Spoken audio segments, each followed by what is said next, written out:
यह कहानी बहुत ही दिलचस्प और मजेदार है और ज्ञानवर्धक है। एक बार की बात है, एक बुढ़ी औरत की मृत्यु हो जाती है और उसे यमराज लेने आते हैं। तभी उस औरत के मन में ख्याल आता है कि क्यों ना यमराज से पूछा लिया जाए कि हमें कहां ले जाएंगे। तभी वह औरत ने यमराज से पूछा, आप मुझे स्वर्ग ले जाएंगे या नरक? यमराज बोले, दोनों में से कहीं नहीं।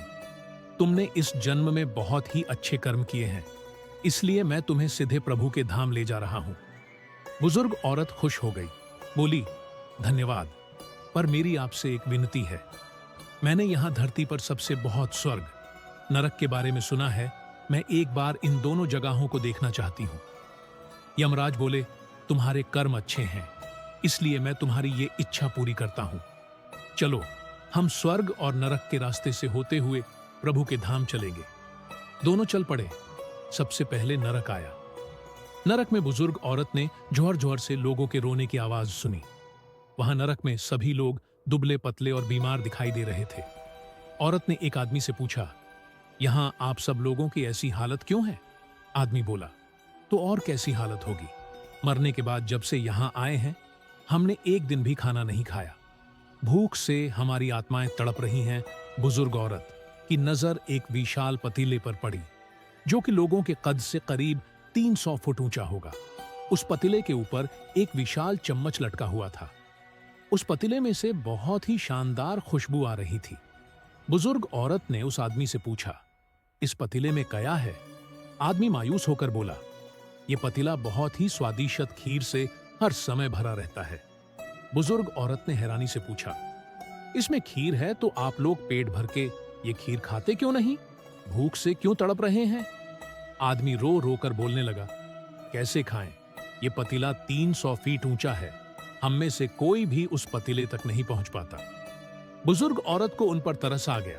सोचने लगी, बेचारे, खीर का पतीला होते हुए भी भूख से बेहाल है। शायद ईश्वर ने इन्हें यही दंड दिया होगा।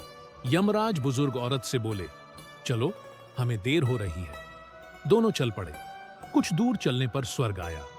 वहां पर बुजुर्ग औरत को सबकी हंसने खिलखिलाने की आवाज सुनाई दी। सब लोग बहुत खुश दिखाई दे रहे थे। उनको खुश देखकर बुजुर्ग औरत भी बहुत खुश हो गई। पर वहां स्वर्ग में भी बुजुर्ग औरत की नजर वैसे ही 300 फुट ऊंचे पतीले पर पड़ी जैसा नरक में था, उसके ऊपर भी वैसा ही चम्मच लटका हुआ था। बुजुर्ग औरत ने वहां लोगों से पूछा, इस पतीले में क्या है? स्वर्ग के लोग बोले कि इसमें बहुत टेस्टी खीर है। बुजुर्ग औरत हैरान हो गई, उनसे बोली, पर यह पतीला तो 300 फीट ऊंचा है, आप लोग तो इस तक पहुंच ही नहीं पाते होंगे। उस हिसाब से तो आप लोगों को खाना मिलता ही नहीं होगा। आप लोग भूख से बेहाल होंगे। पर मुझे तो आप सभी इतने खुश लग रहे हो। ऐसे कैसे लोग बोले? हम तो सभी लोग इस पतीले में से पेट भर के खीर खाते हैं। औरत बोली, पर कैसे? पतीला तो बहुत ऊंचा है। लोग बोले, तो क्या हो गया? पतीला ऊंचा है तो यहां पर कितने सारे पेड़ हैं। ईश्वर ने ये पेड़ पौधे, नदी, झरने हम मनुष्यों के उपयोग के लिए तो बनाई हैं। हमने इन पेड़ों की लकड़ी ली, उसको काटा, फिर लकड़ियों के टुकड़ों को जोड़ के विशाल सीढ़ी का निर्माण किया। उस लकड़ी की सीढ़ी के सहारे हम पतीले तक पहुंचते हैं और सब मिलकर खीर का आनंद लेते हैं। बुजुर्ग औरत यमराज की तरफ देखने लगी। यमराज मुस्कुराए, बोले, ईश्वर ने स्वर्ग और नरक मनुष्यों के हाथों में ही सौंप रखा है। चाहे तो अपने लिए नरक बना ले, चाहे तो अपने लिए स्वर्ग। ईश्वर ने सबको एक समान हालातों में डाला है। उसके लिए उसके सभी बच्चे एक समान हैं। वो किसी से भेदभाव नहीं करता। वहां नरक में भी पेड़ पौधे सब थे, पर वो लोग खुद ही आलसी हैं। उन्हें खीर हाथ में चाहिए।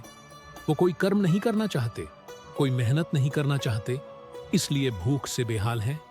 कयो की ये ही तो ईश्वर की बनाई इस दुनिया का नियम है। जो कर्म करेगा, मेहनत करेगा, उसी को मीठा फल खाने को मिलेगा।